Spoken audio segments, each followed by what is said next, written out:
सभी को नालंदा में स्वागत है। मैं आपके सामने doctor Ranjan Kumar, approved tourist guide, government of India, office in Patna. ये हम लोग नालंदा ओल्ड यूनिवर्सिटी देखने आए हैं। इसकी याद में नई यूनिवर्सिटी बना है, वो राजगीर में है। यही वो जगह है जहाँ भगवान महावीर और भगवान बुद्ध आए थे 6 सेंचुरी BC। उस समय यह आम का जंगल था। उनके चले जाने के बाद सम्राट राजा अशोक ने 3 सेंचुरी BC में यह स्तूपा बनाए, जो हर जगह स्तूपा का बिल्डिंग गोल। আজ 28শে অক্টোবর 2025 সময় সকাল 9টা। আমরা বেরিয়ে পড়লাম নালন্দার উদ্দেশ্যে। সোজা গেল পাটনা, বাঁ দিকে নালন্দা।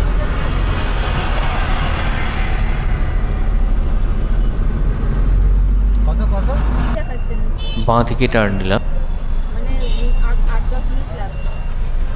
এই সামনে নালন্দা দ্বার। তবে প্রথমে আমরা হিউনসাং স্মারক ভবনে যাব, তারপর সেখান থেকে নালন্দা। রাজগীর থেকে আধ ঘন্টা লাগবে। পৌঁছে গেলাম হিউনসাং স্মারক ভবনে। প্রাচীন নালন্দা বিশ্ববিদ্যালয়ের ধ্বংসাবশেষের নিকটবর্তী এই মিউজিয়ামটি চীনা পণ্ডিত ও পরিব্রাজক হিউনসাংয়ের স্মৃতিতে নির্মিত। এন্ট্রেন্স গেট, এর ভেতর দিয়ে ঢুকতে হবে। টিকিট মূল্য 15 টাকা।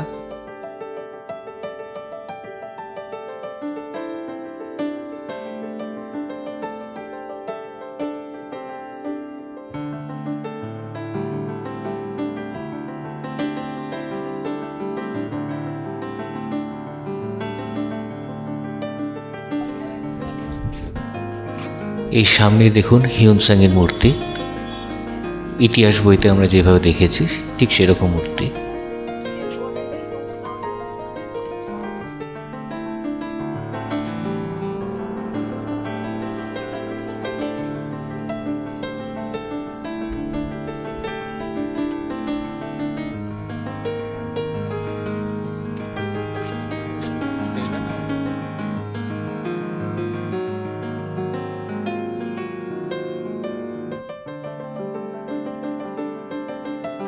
এই সামনেই মিউজিয়ামটি।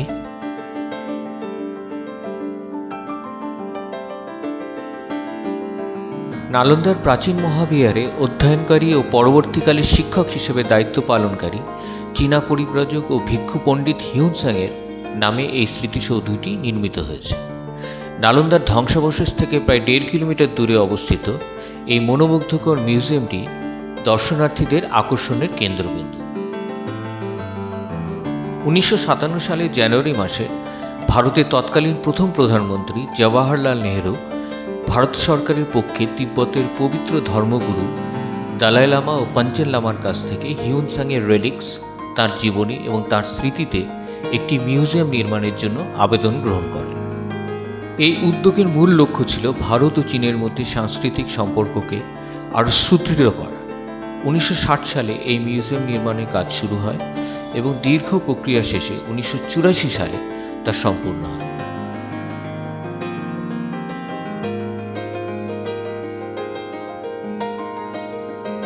চলুন ভেতরে প্রবেশ করা যায়।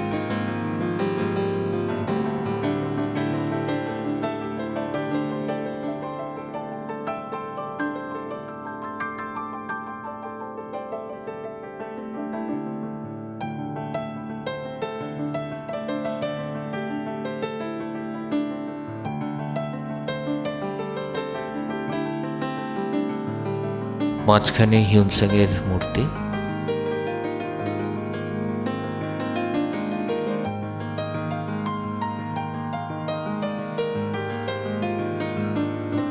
বাঁ দিকে বুদ্ধের পায়ের ছাপ।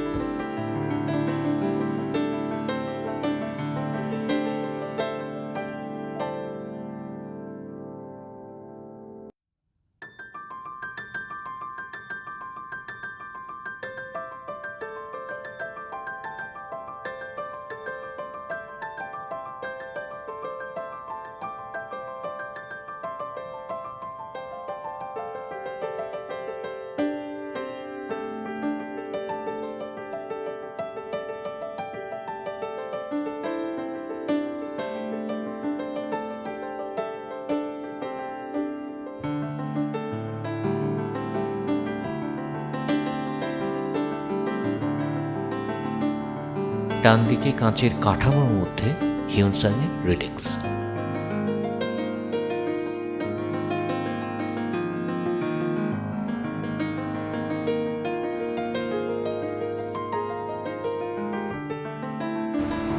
হিউনসাংয়ের জীবনের কিছু অংশ এই পেন্টিংসগুলোর মাধ্যমে তুলে ধরা হয়েছে।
হিউনসাংয়ের চায়না থেকে ভারতে যাত্রাপথ এই ডিসপ্লেগুলোতে বিস্তারিতভাবে তুলে ধরা হয়েছে।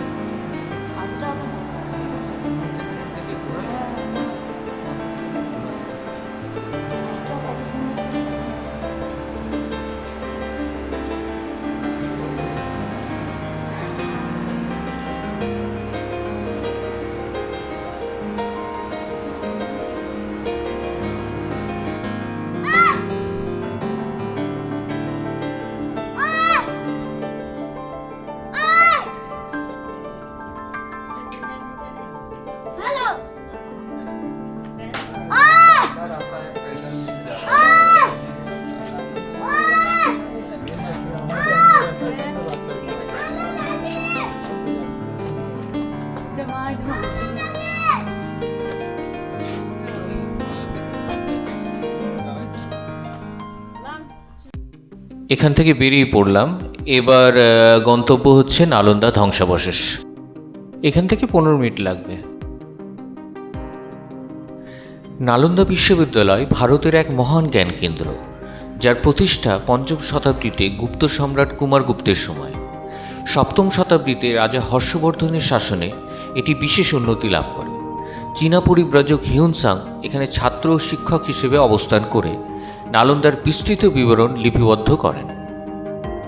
এই বিশ্ববিদ্যালয়ে 4টি প্রবেশদ্বার ছিল এবং ভর্তির জন্য কঠোর পরীক্ষা নেওয়া হতো। এখানে 108টিরও বেশি বিষয়ে শিক্ষা দেওয়া হতো। শিক্ষার ভাষা ছিল পালি, লিপি ছিল শঙ্খ ও ব্রাহ্মী। শিলভদ্র, নাগার্জুন ও অতীশ দীপঙ্করের মতো খ্যাতনামা পণ্ডিতরা এখানকার শিক্ষক ছিলেন। বাঁ দিকে পার্কিং প্লেস দেখুন, এখানে গাড়ি রাখতে হবে।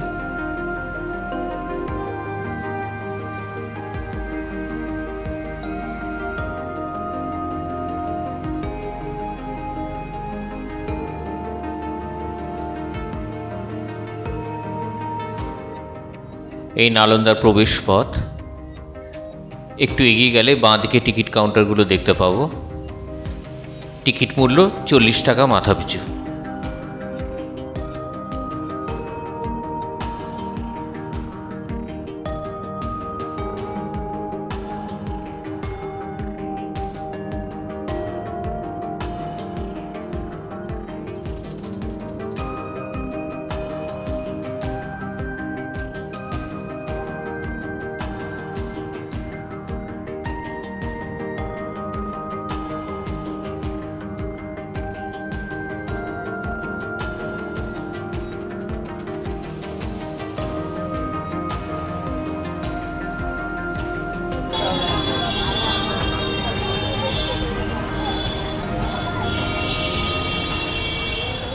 सभी को नालंदा में स्वागत है।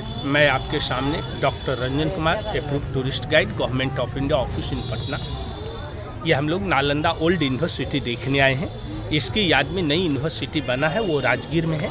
उसका नाम है इंटरनेशनल नालंदा विश्वविद्यालय। अमर सेन गोल्ड मेडल के द्वारा वो स्थापना हुई, लेकिन 15 जुलाई 2016 को देखा जाए, ये यूनेस्को ने मोहर लगा दी है। अब आपका ये नालंदा वर्ल्ड हेरिटेज साइट है, विश्व धरोहर में है। अभी बिहार में 2 प्लेस यूनेस्को साइट है, एक महाबोधि टेम्पल इन बोध गया, दूसरी नालंदा का। আচ্ছা নালন্দায় 3টি বিশাল গ্রন্থাগার ছিল, রত্নসাগর, রত্নরঞ্জিকা ও রত্নদধি। এর মধ্যে রত্নসাগর ছিল 9 তলা বিশিষ্ট একটি বিশাল গ্রন্থাগার ভবন। তাম্রফলক, ভোজপাতা ও তালপাতায় লেখা বিপুল গ্রন্থভাণ্ডার ধ্বংসের সময় প্রায় 6 মাস ধরে আগুনে পুড়েছিল। 12শো শতাব্দীর শেষের দিকে বখতিয়ার খিলজির আক্রমণে নালন্দা ধ্বংস হয়। তখন বহু ছাত্র জাপান, কোরিয়া, থাইল্যান্ড, মায়ানমার ও শ্রীলঙ্কায় গিয়ে বৌদ্ধ জ্ঞান ছড়িয়ে দেন। দীর্ঘকাল পরিত্যক্ত থাকার পর 1861 সালে লর্ড কানিংহাম এবং পরে 1915 থেকে 1940 সালে স্পুনার, রাখালদাস বন্দ্যোপাধ্যায় ও দয়ারাম সাহানির নেতৃত্বে খনন কার্য হয়।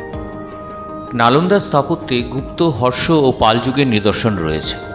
প্রাকৃতিক উপাদানে তৈরি ইট ও উন্নত নিকাশি বায়ু চলাচল ব্যবস্থা আজও বিস্ময় জাগায়। একসময় এখানে প্রায় 11,500টি কক্ষ ছিল। খননে এখন পর্যন্ত 330টি কক্ষ পাওয়া গিয়েছে। আজ নালন্দা একটি ইউনেস্কো ওয়ার্ল্ড হেরিটেজ সাইট এবং ভারতের জ্ঞান, সংস্কৃতি ও মানবতার চিরন্তন ঐতিহ্যের প্রতীক। ये देखिए ओरिजिनल ब्रिक्स है। আচ্ছা कॉर्नर देखा जाए ये सभी ओरिजिनल कॉर्नर है।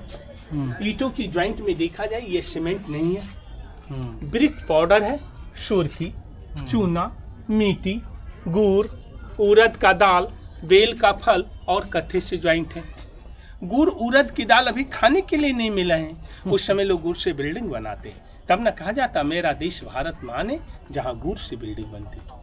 अभी नालंदा 10 किलोमीटर की एरिया थी, उसमें 1 किलोमीटर का भग्नावशेष निकाले गए, तो उसमें नालंदा का मेन गेट नहीं मिला है। ये दीवार काट कर नई गेट बने, इसके ऊपर सीमेंट की ढलाई नया है। अभी आप इतने बड़े आप कमरे बनाते हैं, लेकिन इतनी मोटी यहाँ की दीवार मिली है। दीवार का थिन्स देखा जाए सर, हाँ 3 फुट से 12 फुट तक यहाँ दीवारों की मोटाई आप देखेंगे। कहीं 3 फुट मिला है, कहीं ये 7 फुट है। हाँ देखिए 1.5 हाथ का हाथ होता है नहीं, आप नाप लीजिए। तो प्रैक्टिकल में हम लोग नालंदा है।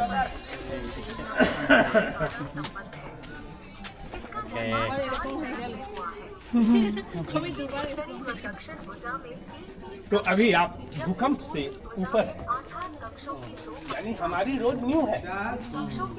हम जब यहाँ नालंदा की खुदाई हुई तो ये ग्राउंड लिया था, हॉस्टल कमरे मिले। उनका वो डोर है, वो पास में कॉरिडोर है, इनके ऊपर रूफ होती थी, वुड एंड ब्रिक्स, और रूफ में ही खिड़कियाँ होती।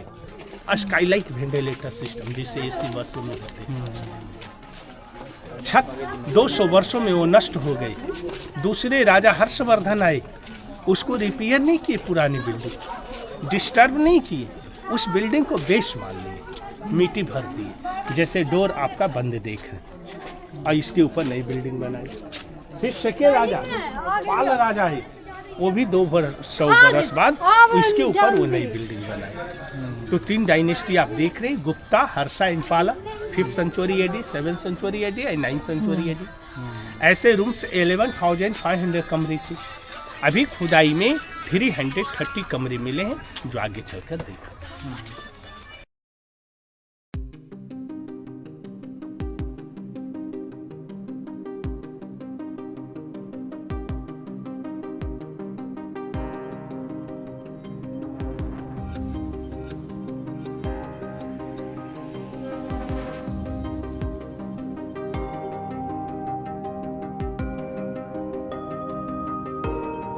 चालीस के बाद जो भी हैं हमारे गवर्नमेंट ऑफ इंडिया, वो पुरानी धरोहर को रिपेयर, सपोर्ट, सफाई में व्यस्त है। ये जैसा देखा जाए सीमेंट वाली नई रास्ता है, ये पुरानी दीवार है।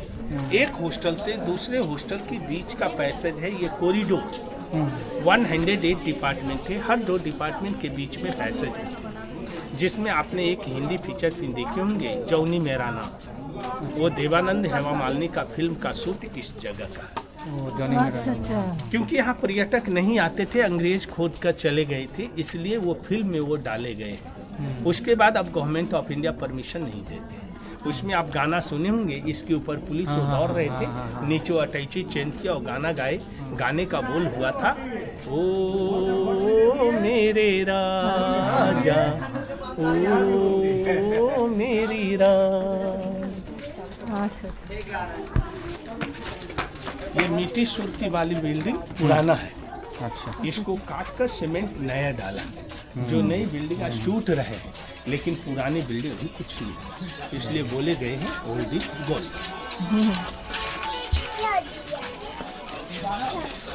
फोटो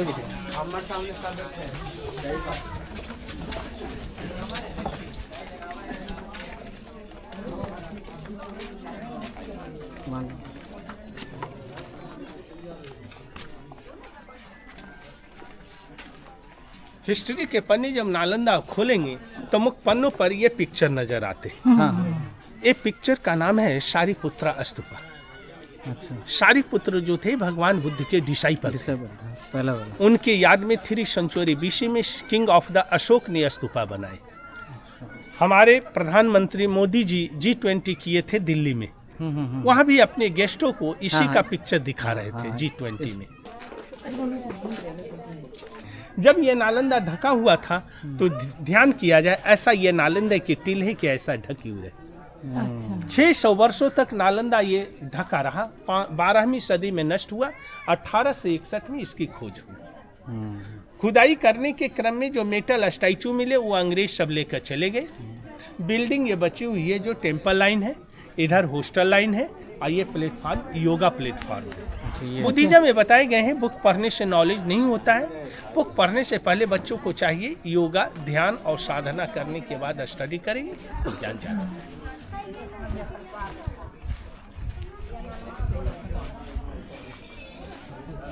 रिकॉर्डिंग होती है ना, तो कैपेसिटी हम मार्केटिंग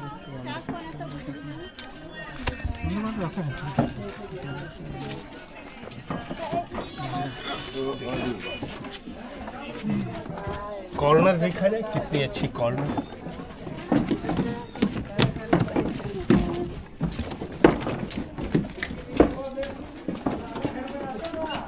ये दोनों ताक में बुद्ध की स्टैचू होती। अच्छा जो छात्र अंदर जाते बुद्ध को वंदना करने के बाद अंदर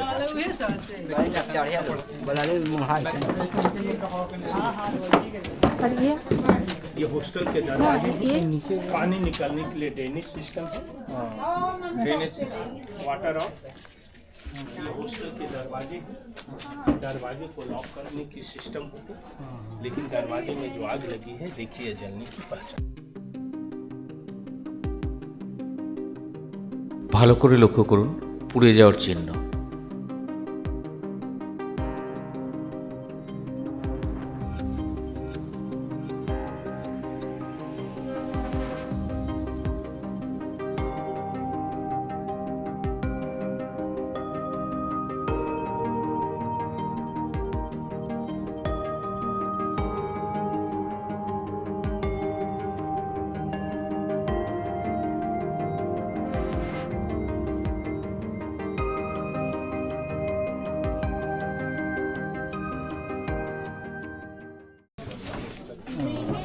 ये ड्रेनेज सिस्टम पुराना है, सीमेंट का काम नया है। आज भी बारिश होती इसी से पानी बाहर।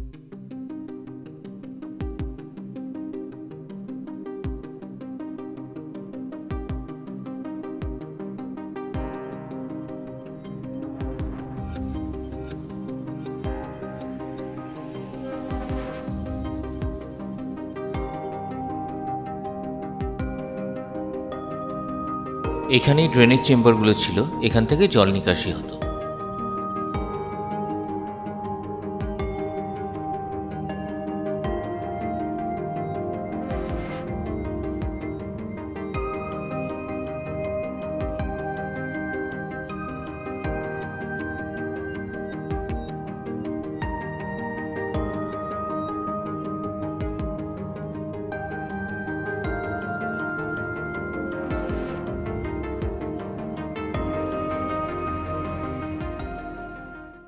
एक स्टूडेंट के लिए कमरा है। एक ब्लॉक में 30 स्टूडेंट रहते, 3 टीचर रहते। छात्र और टीचर एक साथ रहने से अनुशासन में रहते।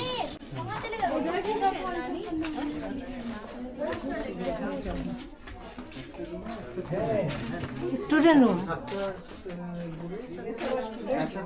रूम है ये। वाले जो कमरा देखे ना वो 5th सेंचुरी एडी वाला, ये कमरा है 7th सेंचुरी एडी वाला। तो इस तरह की यूनिवर्सिटी ये 3 बार की बनी हुई है। तो ऐसे ऐसे 11,500 कमरे थे।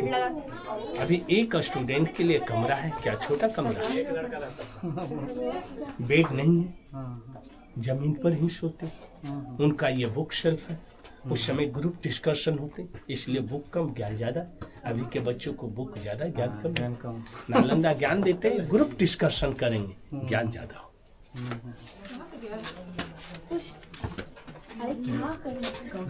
से निकल जाए। ठंडी के दिन में ठंडा हवा नहीं आती, गर्मी के दिन में गर्म हवा नहीं आती।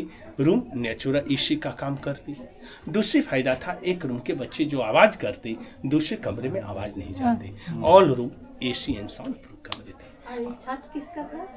वुड एंड ब्रिक्स का छत होते और छत में ही स्काईलाइट होते। वर्षा हुआ पानी निकल गए, रोशनी हवा यहाँ से डायरेक्ट कमरे में आते। स्काईलाइट वुड एंड ब्रिक्स का छत होते, जो गांव में देखते हैं ना, 2 लकड़ी के बीच में ईंट।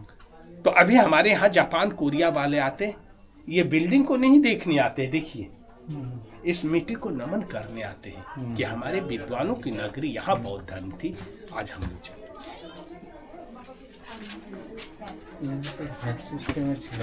Locker system.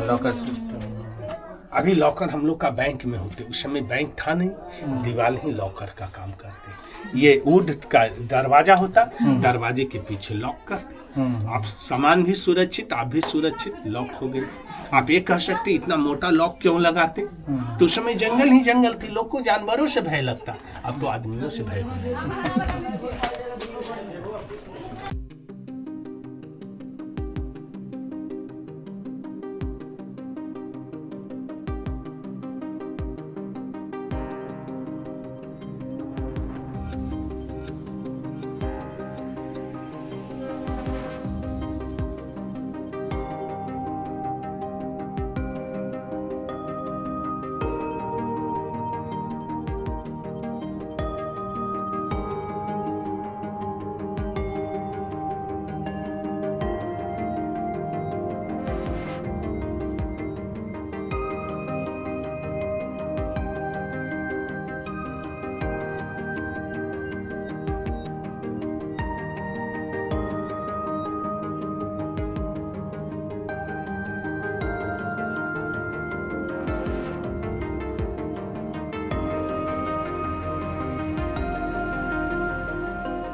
हम लोग उधर देखिए रहने का जगह, छात्र और टीचर का कमरा, उनके ओपन प्लेस से आंगन जो होता था यही उस समय का क्लासरूम था।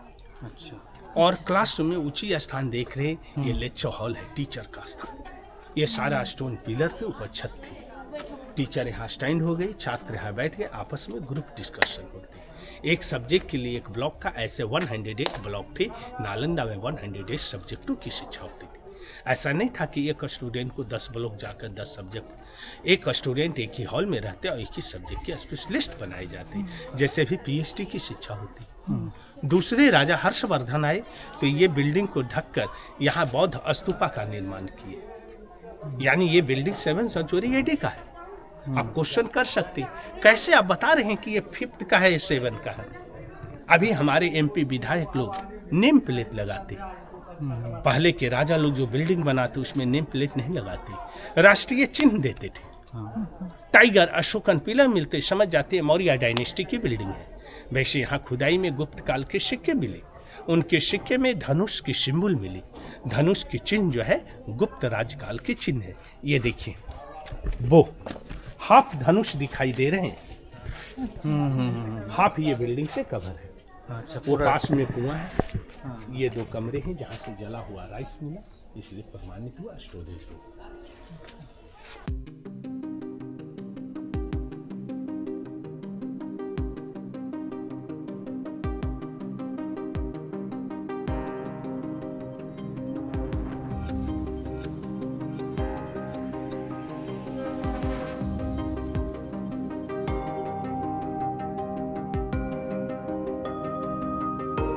এটাই ধনুকের অংশ।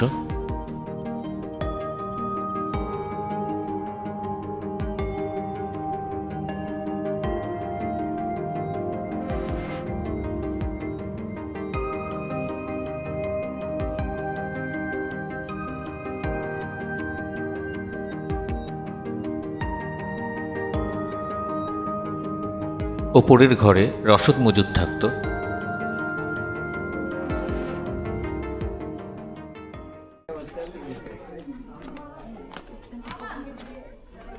ये हमने बताया कि गांव से उस समय पढ़ने के लिए कोई शुल्क नहीं लगते, बगल वाले गांव से वो टैक्स लेते।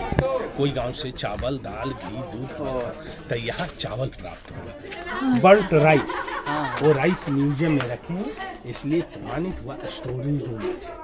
स्टोरेज उसका दर्जा देखिए, कहीं स्लैब सिस्टम नहीं है, खील सिस्टम है।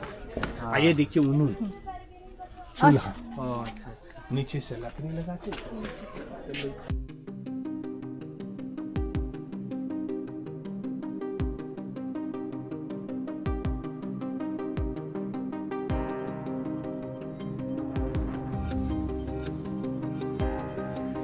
এটাই উনুন।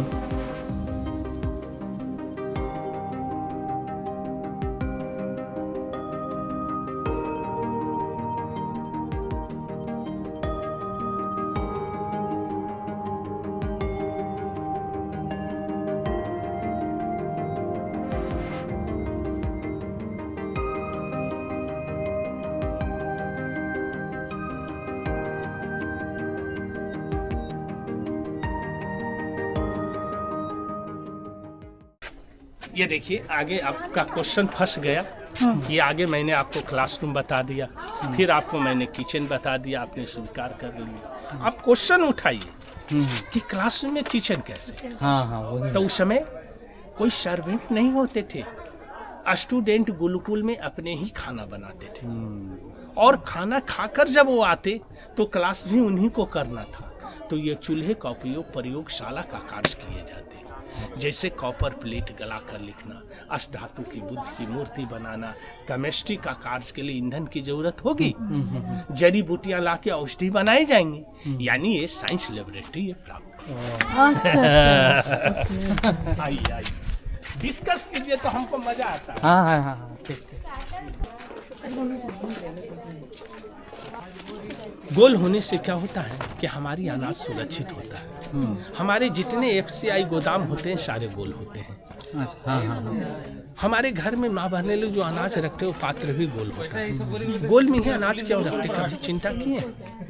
अगर वही अनाज को घर में आप चौकोर बर्तन में टीना उना में रखेंगे तो जून जुलाई के महीना में कॉर्नर गर्म हवा रुक जाएगी तो अनाज को नमी बनेगा, कीड़ा लगेगा, वो अनाज सड़ जाएगा। गोल में क्या होता है कि गर्म हवा अंदर आने के बाद हवा घोर कर ठंडा होता, नेचुरल हवा होने से अनाज सोए। उस समय हमारे इंडियन के पास नॉलेज था, उन्होंने ऐसा रूप में बोल दिए कि हॉट विंडो जो अंदर जाए, हवा टकरा कर ठंडा हो, अनाज मेरी सुरक्षित हो।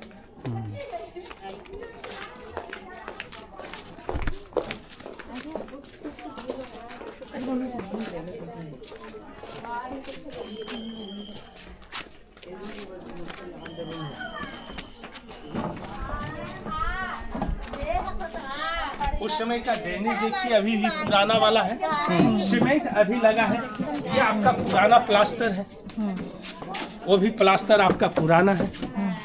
ये देखिए 3 इंच मोटी प्लास्टर है। ये कुलंगी है लाइट के लिए, क्योंकि मगध राज तो बहुत बड़ी जनपद थी, उड़ीसा, बंगाल, झारखंड और बिहार। अभी 4 राज्य बट गए सर, उस समय एक राज थी मगध। 1 minute please.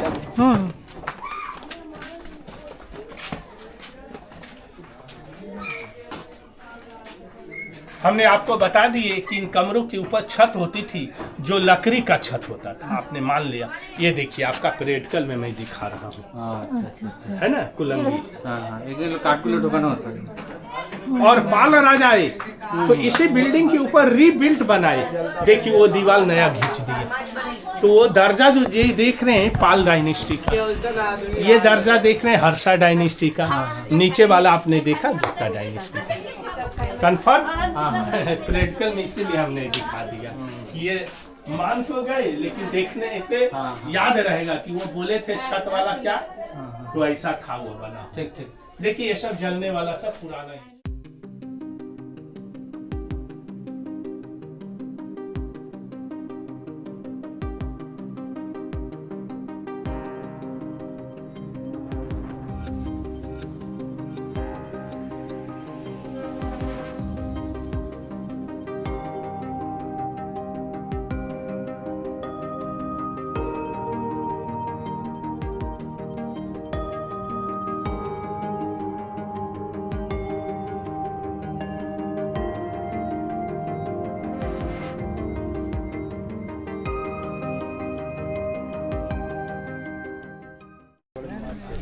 ये टेम्पल नंबर 3 को हम लोग ये इतिहास के पन्नों में देखते हैं। हाँ ये बिल्डिंग जब मिट्टी के नीचे था तो यह बिल्डिंग देखने में ऐसा था। जब हमारे यहाँ इंडिया सरकार नहीं थी 1920 में ब्रिटिश था। ब्रिटिश एक्सकेवेटेड बिफोर ऐसी बिल्डिंग देखा, इसको बरस से साफ किया तो आज ऐसा नालंदा हम लोग देख रहे हैं। पूरा मिट्टी था, समझ गए। वैसे ही ना।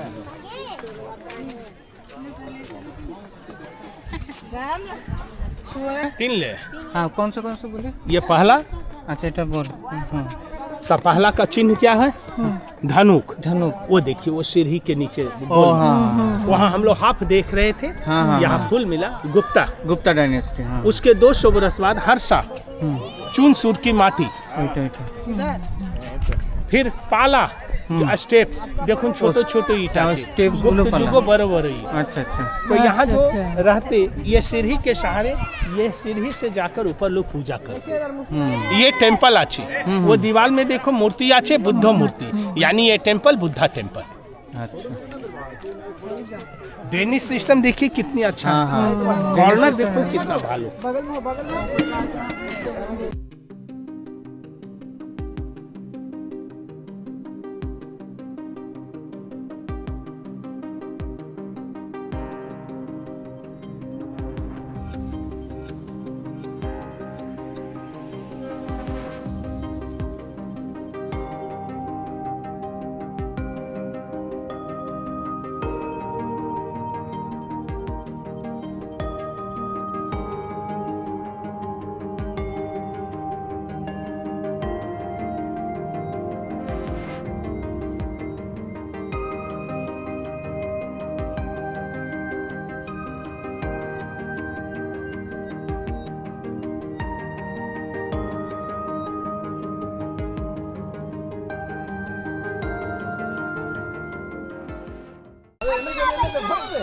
यही वो जगह है जहाँ भगवान महावीर और भगवान बुद्ध आए थे 6 सेंचुरी BC में।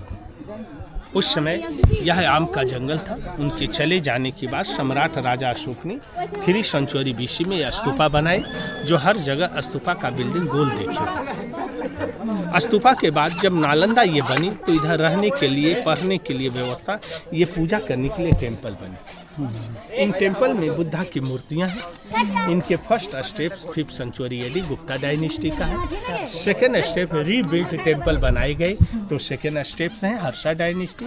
रीबिल्ट टेम्पल बनाए गए तो 9th सेंचुरी AD का स्टेप्स हुआ।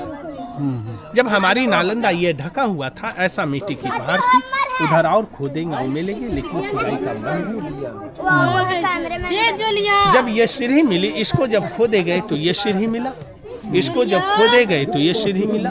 जो जितनी पुरानी सीढ़ियां हैं उतना ही पुराना है। इन मंदिरों के पीछे गोल गोल जो देख रहे हैं ये सब स्तूपा है। जो बौद्ध भिक्षुक लोग होते हैं, मर जाते हैं, उनको धर्म के अनुसार जलाए जाते हैं और जली हुई अस्थियां को रख कर स्मारक बनते हैं, उसे स्तूप कहते हैं। हम लोग हिंदू धर्म में क्या करते हैं, गंगा को पवित्र मानते, उसको गंगा में पर्व करते हैं। बुद्धिज्म वाले पर्व नहीं करते, उसको मेमोरियल मनाते हैं। यही आपका लास्ट बाउंड्री है, इसके आगे खुदाई नहीं हुआ। इधर देखा जाए, यस, तो ये हॉस्टल के लोग ये टेम्पलों में पूजा करते हैं। ये सब गोल गोल स्तूपा है। वो डिपार्टमेंट के लोग वो टेम्पल में पूजा करते हैं, उनकी ये स्तूपा है। ऐसे ही ये नालंदा को ध्यान किया जाए कि 1 2 3 4 5 6 7 11 तक मिले हैं।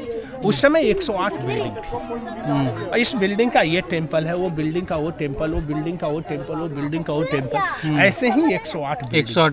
चिंता कीजिए कि उधर लोग रहते होंगे, भिक्षुक लोग इधर साधना करते होंगे, पुनः क्लास की ओर जाते होंगे, तो कैसा हमारा नालंदा होगा। अभी हम लोग क्या देख रहे हैं, तो अभी ऊंचे पौधे तक खुदाई है, एक जैसे सेम डिपार्टमेंट है। इच्छा है तो फोटो तो लिया जाए, नहीं तो अभी तक नालंदा का मुख्य गेट नहीं मिला। अच्छा। वही गेट से हमने आपको गाना गाते हुए आए हैं, वहीं से वापस जाने का। यहाँ से पढ़ने के बाद सर्टिफिकेट नहीं मिलता। उस समय लोग ज्ञान धर्म का जो प्रचार करते वही उनकी सर्टिफिकेट थी। इस जगह का नाम नालंदा है, 2 अक्षरों के मेल से बने, नालम प्लस दा। नालम मीन्स पद्म फूल, वो ज्ञान का प्रतीक होता है। दा मीन्स टू गिव, जो ज्ञान को दान दे वो प्लेस नालंदा। मेरा नंबर है 9934227930। Doctor Ranjan Kumar, tourist guide, approved, Nalanda.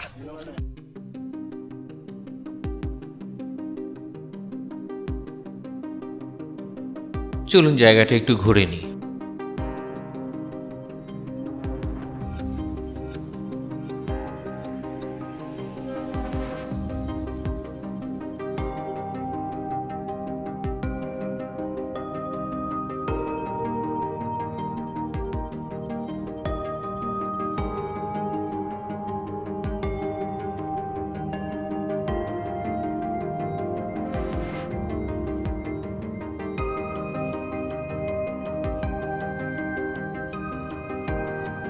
এখানে আরেকটি মন্দির, চলুন দেখে আসা যাক।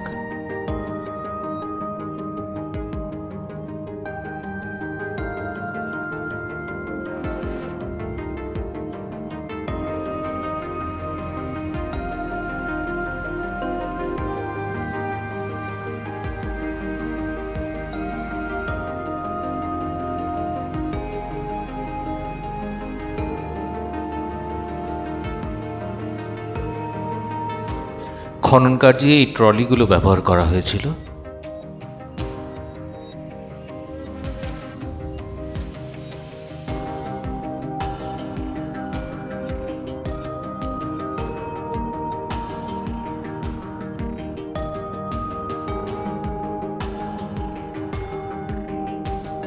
এক একটি মনেস্ট্রি বা মঠকে এক একটি বিভাগের মতো ব্যবহার করা হতো এবং একই বিভাগের ছাত্র ও শিক্ষকরা একই মঠে বসবাস করতেন।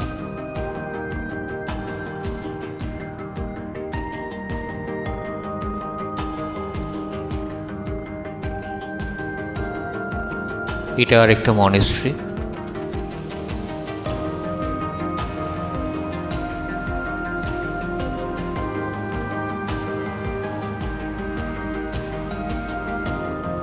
মেন কম্পাউন্ড থেকে বেরিয়ে পড়লাম।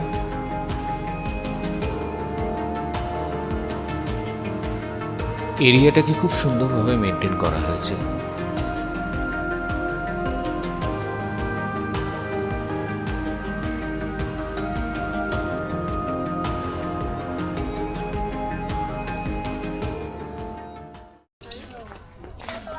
এখানে খনন কার্যের ছবিগুলো দেওয়া আছে।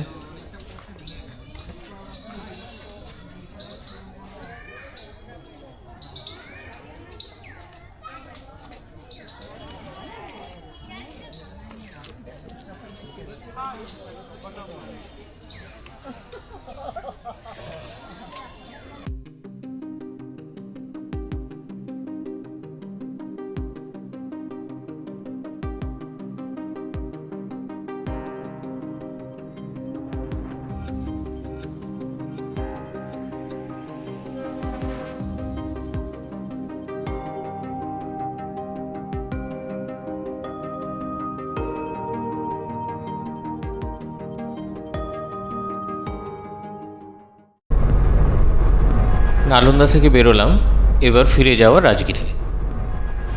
আগামী পর্বে কি থাকছে সেটা ভিডিও শেষে দেওয়া আছে, একবার দেখে নেবেন। আজকের ভিডিওটি কেমন লাগলো মন্তব্য করে জানাতে ভুলবেন না কিন্তু। ভালো লাগলে অবশ্যই লাইক, শেয়ার এবং সাবস্ক্রাইব করবেন। বেল আইকনে ট্যাপ করুন যাতে আমরা নতুন ভিডিও আপলোড করলে সঙ্গে সঙ্গে আপনি নোটিফিকেশন পেয়ে যাবেন। আবার দেখা হচ্ছে আগামী ভিডিওতে।